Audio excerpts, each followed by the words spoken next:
সব করে নাও।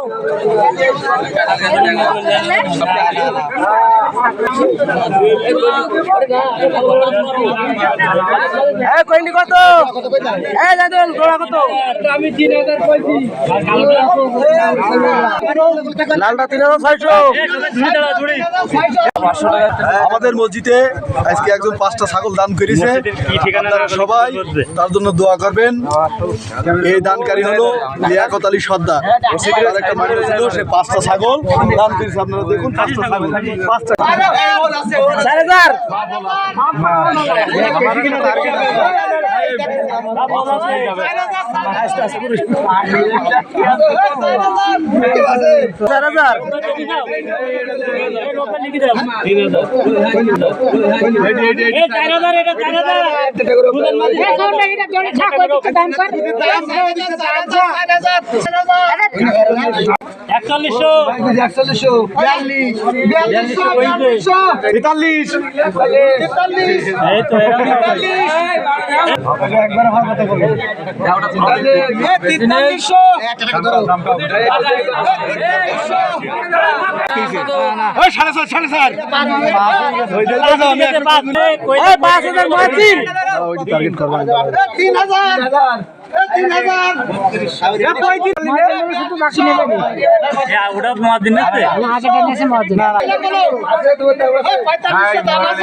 4600